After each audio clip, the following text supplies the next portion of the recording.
रस्ता रूट सुटलेला नाही. फक्त प्रभाग 7चे काही रस्ते सुटले असेल ते आपण समोरच्या आताच 1 महिन्यानंतर सुरुवात करू. समीर भाऊ निवडून आले की लगेच आपण खूप मोठ्या प्रमाणात निधीची मागणी करणार आहोत. म्हणजे आपण भाऊला सांगून दिलं आहे की भाऊ बुट्टीबोरी हे विधानसभेत 182 गाव असून पहिल्या क्रमांकावर बुट्टीबोरीची लीड राहील आणि आम्हाला 200 ते 300 कोटी निधी तुम्ही बुट्टीबोरीच्या विकासासाठी परत द्याल. आणि त्यांनी लगेच तात्काळ होकार दिला. याचाच अर्थ की आता समोर करणारे जे कामं आहे आपले प्रश्न संपले नाही. भाऊकडून पुष्कळ कामं आपल्याला करून घ्यायचे आहे. अर्थातच रस्ते, नाली, पाणी या पायाभूत सुविधा जर झाल्या इलेक्ट्रिक, तर असं नाहीये की दुसऱ्या गरजा नसतात. आपल्याला पुष्कळ गरजा आहे. आता इरा इंटरनॅशनल सारखी जर शाळा पाहिली तर आपल्या बुट्टीबोरीतील जे पालक वर्ग आहे त्यांची परिस्थिती नाहीये. स्वप्न खूप आहे की माझा मुलगा इंजिनियर बनला पाहिजे, माझा मुलगा डॉक्टर बनला पाहिजे, माझा मुलगा सायंटिस्ट बनला पाहिजे. परंतु त्याला त्या शिक्षणाला येणारा खर्च त्यांची परिस्थिती नसल्यामुळे आपण इरा किंवा सेंट क्लॅरेट सारख्या शाळेत शिक्षण देऊ शकत नाही. कारण वर्षाला 1.25 लाख रुपये लागतो शिकवायला आणि आपलं उत्पन्नच तितकं आहे. कारण MIDCत करणारे कामगारांची संख्या आपल्या शहरात पुष्कळ आहे.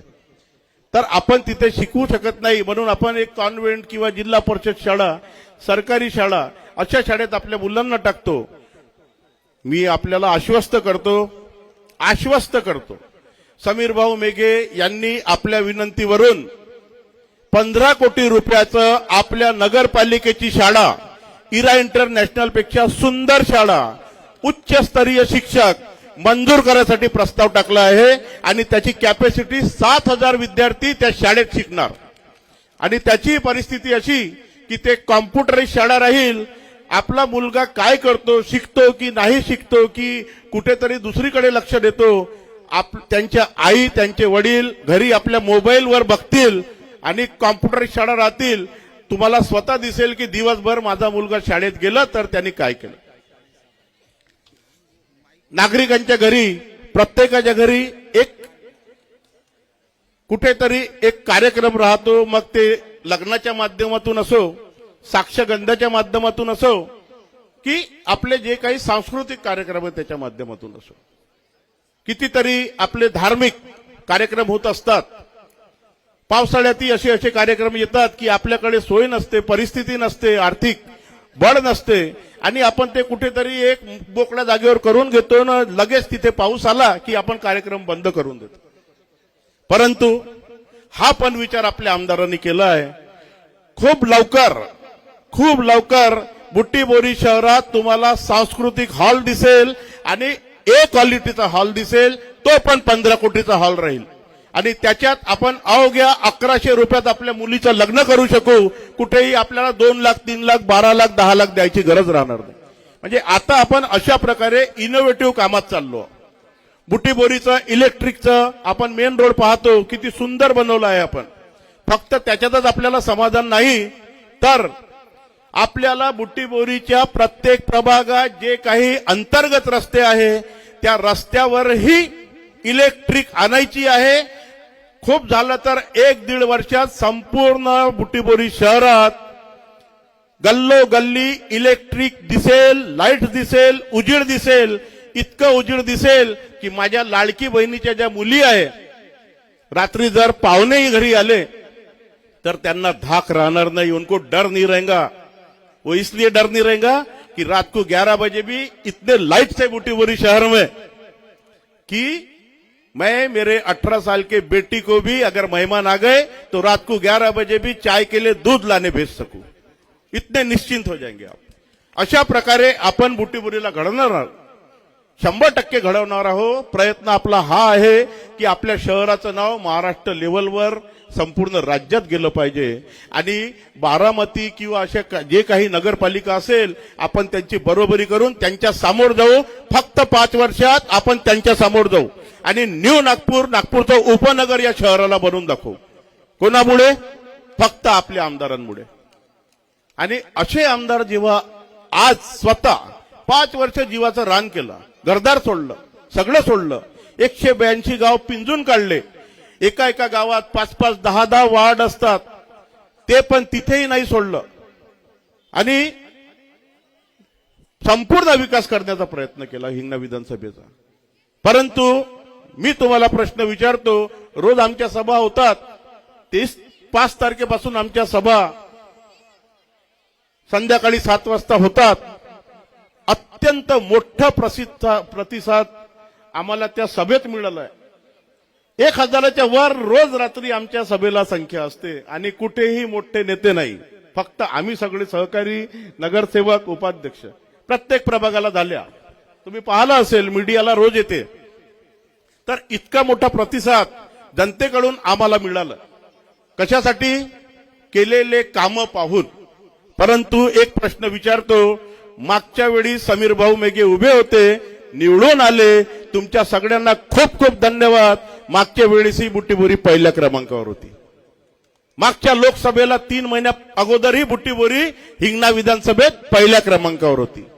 निश्चितच यावेळेसही आपण पहिल्या क्रमांकावर राहू, कारण इतकं प्रेम तुमचं आम्हाला मिळते की विशेष नाहीयेत की आपण पहिल्या क्रमांकावर नाही राहू.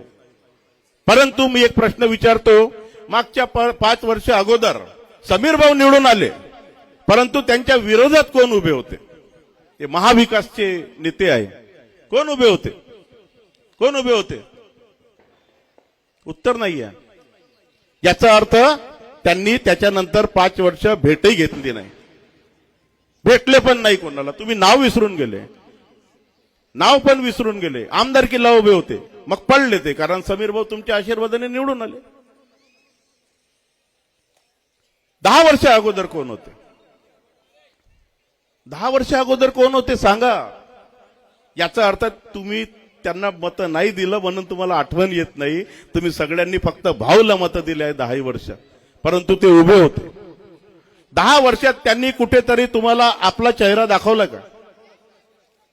कोण होते? आठवण नाही येत. कोण उभे होते? 10 वर्षा पहिले रमेश भंग उभे. एकदम बरोबर. पहा, यांनी मत दिलं असेल, हरकत नाही, पण आता समीर भाऊला देतात. ते माहित आहे, माहित आहे, थांबा, माहित आहे, समीर भाऊलाच देता तुम्ही. तर पहा की आपल्याला 10 वर्षात नाव आठवत नाही आणि आता ते समीर भाऊच्या विरोधात उभे आहे. परत ते समीर भाऊच्या विरोधात उभे आहे. आता तुम्हाला नाव लक्षात नाही येऊन राहिलं, ते व्यक्ती समीर भाऊच्या विरोधात परत उभे आहे. मग आपण काय केलं पाहिजे? काय केलं पाहिजे? समीर भाऊ जवळजवळ 40 ते 50 वेळा बुट्टीबुरीला येऊन गेले, लहान लहान कार्यक्रमात येऊन गेले, विठ्ठल रुक्मिणी मंदिरात येऊन गेले, दुर्गा मंदिरात येऊन गेले, तुमच्या घरी लग्न असेल तिथे येऊन गेले, तुमच्या घरी काही दुःख झालं असेल तिथे येऊन गेले, काही विकासाचे प्रश्न असेल तिथे येऊन गेले. सांगू शकत नाही इतक्या वेळे आपले आमदार बुट्टीबोरीला आले. कशासाठी आले? की बुट्टीबोरी माझा परिवार, आपला परिवार म्हणून समीर भाऊ आले. मग आपल्या परिवाराचे व्यक्ती जेव्हा आज उभे आहे, तर आपलं कर्तव्य हे आहे, संपूर्ण गाव हे कमळमय झालं पाहिजे. संपूर्ण शहर आपलं बुट्टीबोरीचं हे समीर भाऊ मेघेचा परिवार झाला पाहिजे. आणि आपल्या परिवारातला आपला भाऊ उभा आहे. मग आपलं काम काय आहे? आपलं काम हे आहे की 20 तारखेला मतदान आहे आणि तो मतदान आपण आपल्या प्रिय भावाला समीर भाऊ मेघे यांना कसं देऊ, न चुकता. कारण जर आपण समीर भाऊ मेघेंना प्रेमही करतो, आपल्याला मतही द्यायचं आहे, परंतु आपण जर अब्सेंट राहिलो की नाही, इतके लोक तर समीर भाऊला बुट्टीबोरीला मत देणारच आहे, जाऊ द्या, माझं काम आहे, पहिले मी ते काम करून घेतो. मग काय होईल? ते मत मिळणार नाही. ते समीर भाऊचं मत असून त्यांना मिळणार नाही. आणि त्याच्यात काय होईल? त्याच्यात नुकसान होऊन जाईल, खूप मोठं नुकसान होऊन जाईल. म्हणून सर्वप्रथम तर आपण तयारी घेतली पाहिजे की बुट्टीबोरी जास्तीत जास्त पर्सेंटेज मतदानाचा, मी हे नाही म्हणत 100%, खोटं होईल ते. 100% कोणी देणारही नाही, 10% दुसऱ्यांना मिळणारच आहे. 10% मतं बुट्टीबोरीचे दुसऱ्यांना मिळणारच आहे, परंतु 90% आपण प्रयत्न करू शकतो. आणि 90% जर प्रयत्न केलं आणि 90% मतदान जर समीर भाऊला गेले तर मग आपल्या बुटीबोरी शहराचं भविष्य खूप उज्ज्वल आहे, कोणीच थांबवू शकणार नाही. कारण सगळ्यात जास्त प्रिय भाऊला जर काही असेल कोणतं शहर तर ते बुटीबोरी शहर आहे. कारण बुटीबोरी साहेबांच्या कारकीर्दपासून बुटीबोरीला खूप प्रेम करतात मेघे परिवार. सुरुवातीपासून त्यांची सूतगिरणी बुटीबोरीला आहे, त्यांची शाळा बुटीबोरीला आहे, त्यांचं हॉस्पिटल बुटीबोरीच्या बाजूला आहे. सांगायला खूप आहे, परंतु सगळ्यांना कंगनाजीला ऐकायचं असल्यामुळे जास्त बोलणार नाही. विनंती करतो की 20 तारखेला न चुकता 4थ्या क्रमांकावर कमळ आहे आणि कमळ हाच लक्ष्मीचा आसन आहे. किसका आसन आहे? मग आपण विसरू नाही शकत. 24 तास आपल्या घरी राहते. म्हणून अपेक्षा आहे, माहीत आहे. लाडकी बहीणबद्दल याच्यासाठी नाही बोललो की सगळ्यांनी सांगितलं आहे.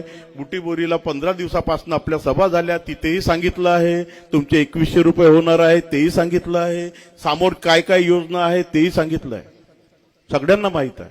परंतु एक विश्वास जर आम्हाला बुटीबोरीला परत सजवायचं आहे, विकास करायचा आहे, तर तुमचीही 1 दिवसाची मदत आम्हाला पाहिजे.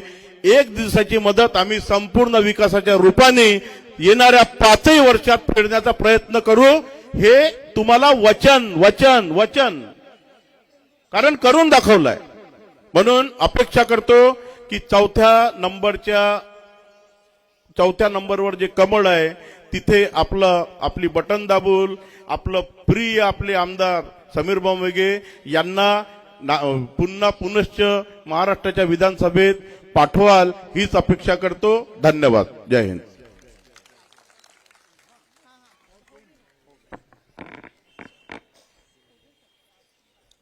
आपण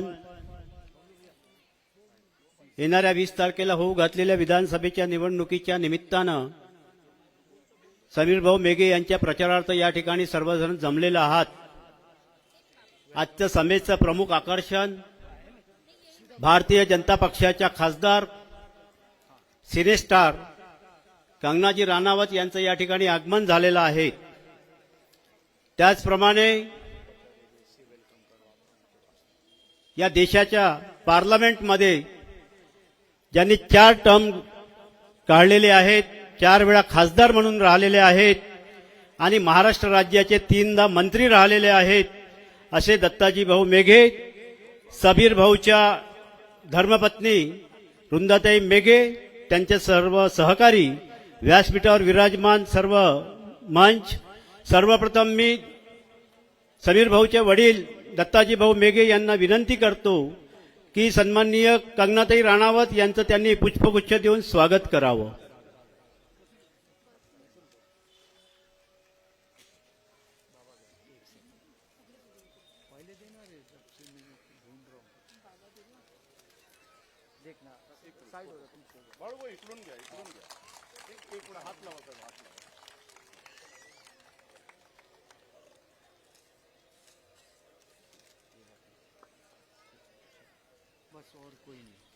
आजच्या सभेला उपस्थित दत्ताभाऊ मेघे यांचं स्वागत बुट्टीबोरीचे प्रथम नगराध्यक्ष बबलूजी गौतम करतील अशी मी त्यांना विनंती करतो.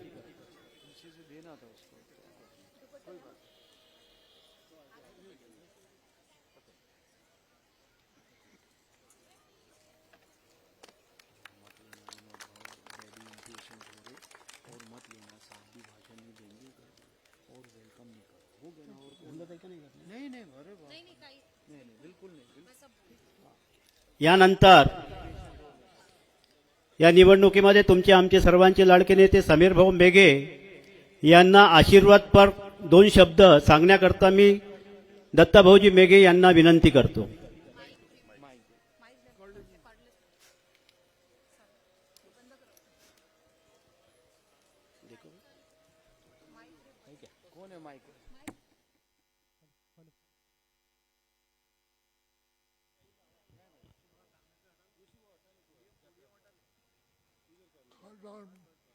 खन्नावतजी, मंचावरील सर्व नेते मंडळी, बंधू आणि भगिनींनो,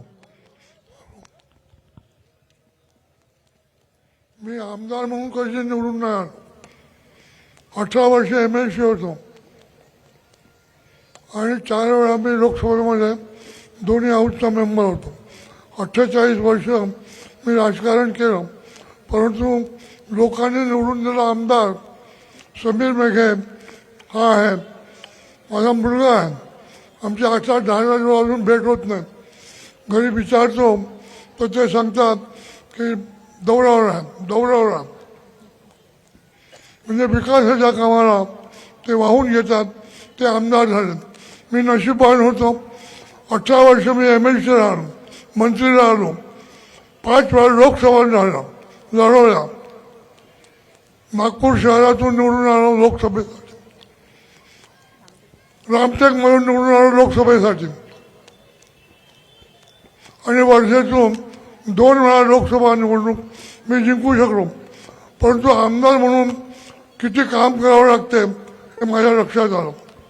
समीर अत्यंत चांगलं काम करतो याचा मला विश्वास आहे. शेवटी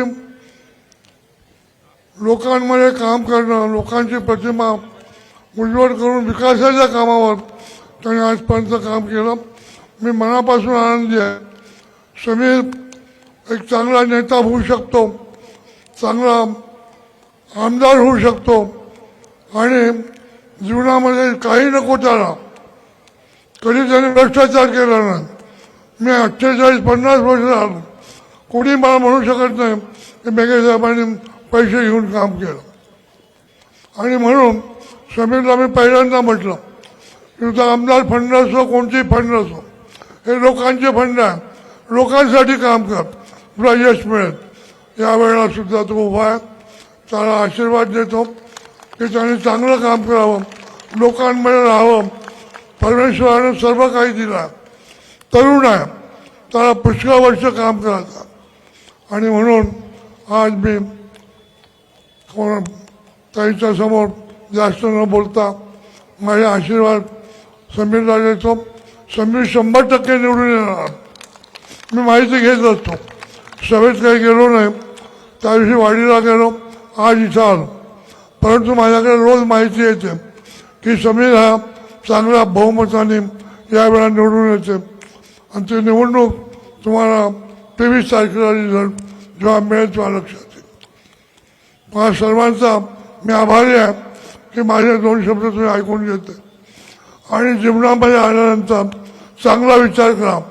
जन्म आणि मृत्यू माणसाच्या हातात नसतो. जो जन्मतो तो मरतो. अनादी काळापासून आपल्या महाराष्ट्रामध्ये जो जन्मतो तो मरतो, हे खरं आहे. परंतु या काळामध्ये तो कसं काम करतो ते लोक लक्षात ठेवतात आणि म्हणून चांगलं काम त्याच्या हातून घडावं असे मी त्यांना आशीर्वाद देतो. काम करत राहा. लोक कामाला महत्त्व देतात. आजकालच्या काळात काम न करता कुठलंही पद मिळत नाही, पण पद मिळाल्यावर त्या पदाचा चांगला उपयोग झाला पाहिजे हीच माझी इच्छा. धन्यवाद. जय हिंद, जय महाराष्ट्र.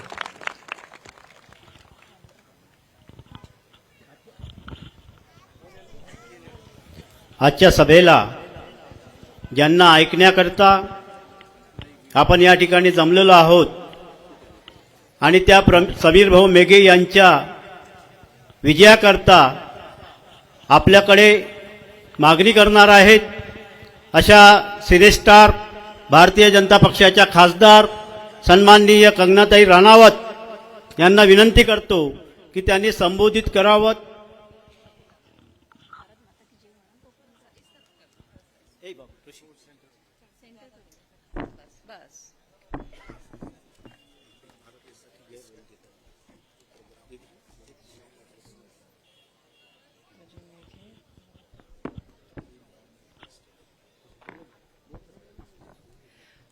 भारत माता की, भारत माता की जय. भवानी, जय शिवाजी, जय महाराष्ट्र. आज आप सब लोग इस सभा में इतनी भारी मात्रा में आए, उससे मैं आप सबका दिल से आभार करती हूं।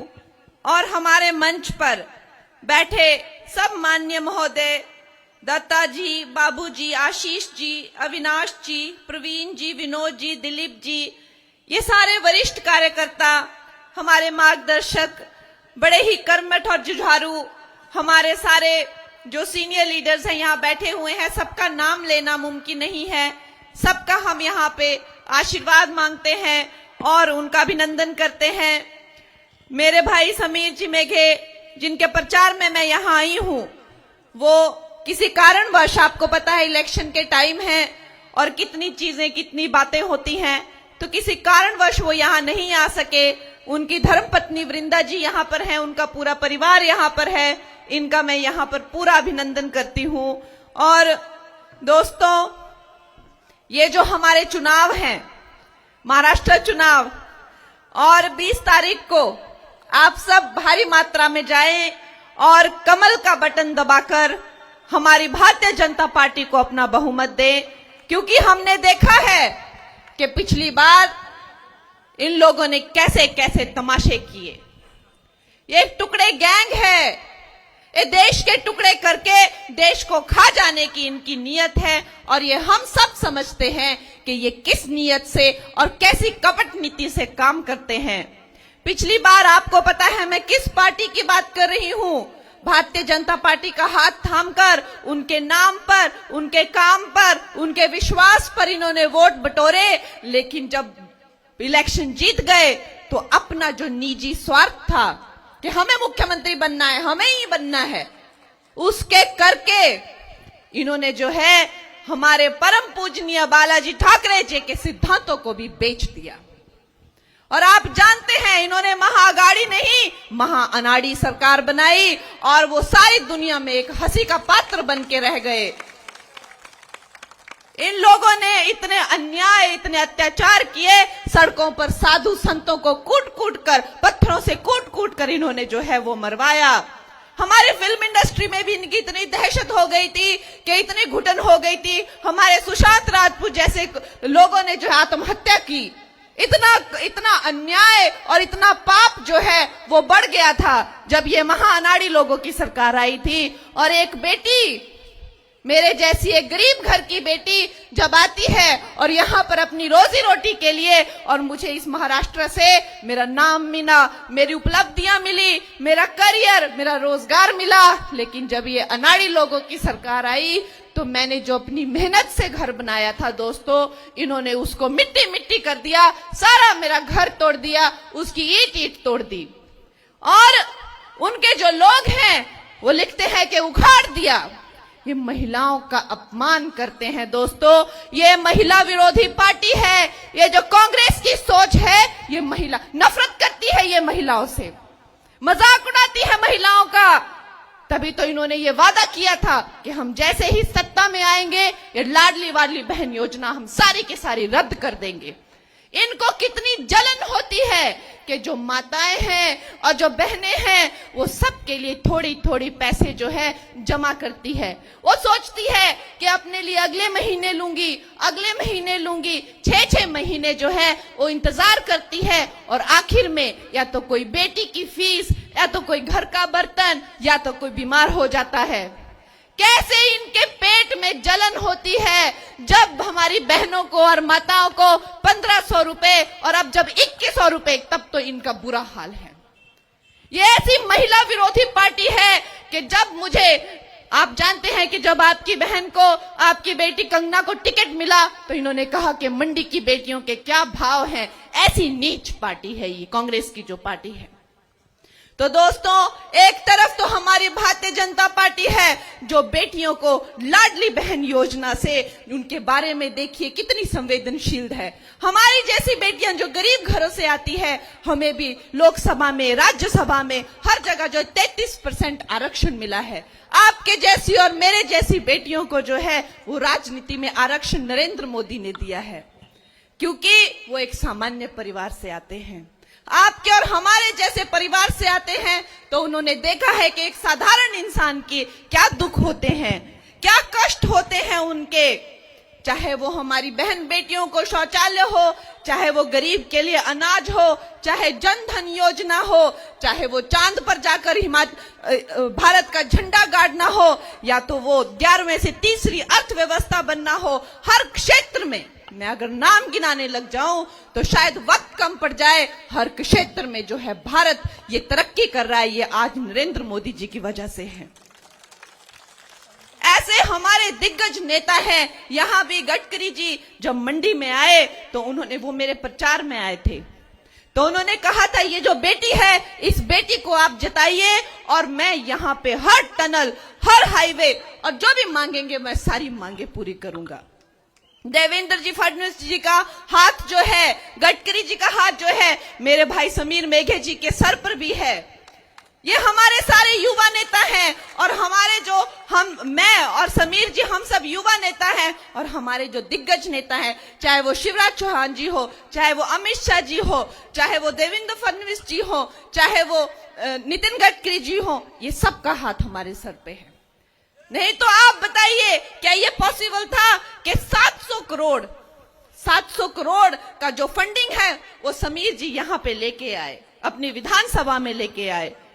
कितने सारे उनके कामों की अगर मैं सूची आपको गिनाने लगूं तो केंद्र से 1600 करोड़ से भी ज्यादा लागत के रोड के खर्चे लाना, रोडों को ठीक कराने के लिए 250 करोड़ से ज्यादा, गांव के अंदर जो छोटे छोटे नदी नालियां, सड़कें, शमशान घाट वगैरह बनाने के लिए 50 करोड़, जल जीवन अभियान के अंतर्गत 147 गांव में पानी पहुंचाना, बूटी बोरी टाउनशिप के कल्याण के लिए 113 करोड़ लाना। दोस्तों सूची इतनी बड़ी है कि ग्रामीण अस्पताल स्थापित करने के लिए 22 करोड़, लगभग 700 करोड़ से भी ज्यादा की फंडिंग ये यहां लेके आए हैं। तो आप समझते हैं कि एक तरफ तो ये अनाड़ियों की गुटबंदी है, सारे अनाड़ी इकट्ठे हुए हैं और इनका एक ही काम है कि कैसे इस देश के टुकड़े किए जाए और कैसे इस देश को खा लिया जाए, इसी काम में ये लगे हुए हैं। और दूसरी तरफ हमारी जो सरकार है जिसका एक ही सपना है और वो सपना है विकसित भारत का सपना। मोदी जी कहते हैं कि मेरी एक एक सांस, मेरे खून का एक एक कतरा, मेरी जिंदगी का क्षण क्षण जो है वो विकसित भारत के नाम है। ये हमारी भारतीय जनता पार्टी का सपना है। तो आप जानते हैं कि अगर हमें यहां पर आधुनिकीकरण करना है नागपुर में, या खेतों में सिंचाई होनी चाहिए, या युवाओं को रोजगार मिलना चाहिए, या मेरी बहनों को, मेरी माताओं को सम्मान मिलना चाहिए, तो आप जानते हैं कि किसको वोट देना है। हमें वोट देना है कमल को। जैसे मेरे भाई ने कहा कि कमल किसका निशान है? लक्ष्मी का निशान है। और लक्ष्मी किसका चिन्ह है? विष्णु का चिन्ह है। और जिन्होंने श्री राम को लाया है हम उन्हीं को लाएंगे। ऐसी संस्कारी भारतीय जनता पार्टी जो कि भारत को जोड़ने की बात करती है, हमेशा कहती है कि एकता में शक्ति है, अगर हम एक हैं तो नेक हैं, अगर हम बटेंगे तो हम कटेंगे, यह भारतीय जनता पार्टी कहती है। और दूसरी तरफ ये जो मिली जुली सरकार है ये कहती है कि इसकी जाति पता करो, उसकी जाति पता करो, यहाँ पे ये इसको फंड कर रहे हैं, उसको फंड कर रहे हैं, देश के टुकड़े करना चाहते हैं। लेकिन मेरी महाराष्ट्र की जनता सबकी नीयत समझती है और इसे तो नागपुर को तो सनातनियों का गढ़ कहा जाता है। सारे भारतवर्ष में ये चमकता है, एक सनातन के चिन्ह की तरह ये नागपुर का जो क्षेत्र है हम सबके लिए एक प्रेरणा का स्रोत है। यहाँ बच्चा बच्चा सनातनी है, यहाँ बच्चा बच्चा जो है वो हिंदुत्व में गर्व महसूस करता है। तो मेरे दोस्तों, हमारे भाई समीर जी मेघे को ऐसा प्रचंड बहुमत दीजिए और हमारी सरकार को, भारतीय जनता पार्टी की सरकार को अपना आशीर्वाद दीजिए और अपनी बहन, अपनी कंगना को बुलाते रहिए। आज मैंने इतने रोड शो किए, जहां जहां मैं गई वहां वहां मुझे कोई चॉकलेट, कोई मिठाई, कोई फूल और हर मुस्कुराते हुए चेहरे मिले और मुझे इतना प्यार मिला है। मैं तो कहती हूँ कि ये जो हिमालय की भूमि है ये मेरी जन्म भूमि है। जैसे कृष्णा के लिए देवकी थी, लेकिन जो मेरी कर्म भूमि है, जो मेरी यशोदा है, वो महाराष्ट्र है। और ऐसी पवित्र, ऐसी पुण्य भूमि से जो मुझे आशीर्वाद मिला है, मैं सदा ही इसकी ऋणी रहूंगी। और आप मुझे बुलाते रहिए दोस्तों, और मेरे साथ भारत माता की जय कहेंगे। बहुत लेट हो गया है और आप सब माताएं भी घर जाके अब खाना बनाएंगी। भारत माता की जय श्री राम, जय जय श्री राम, जय हिंद, जय महाराष्ट्र।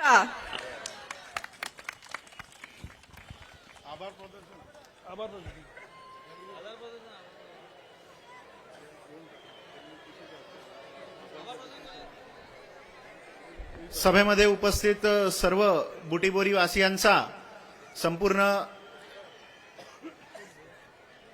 भारतीय जनता पार्टीतर्फे खूप खूप आभार व सर्व नेते मंडळींचा देखील खूप खूप आभार।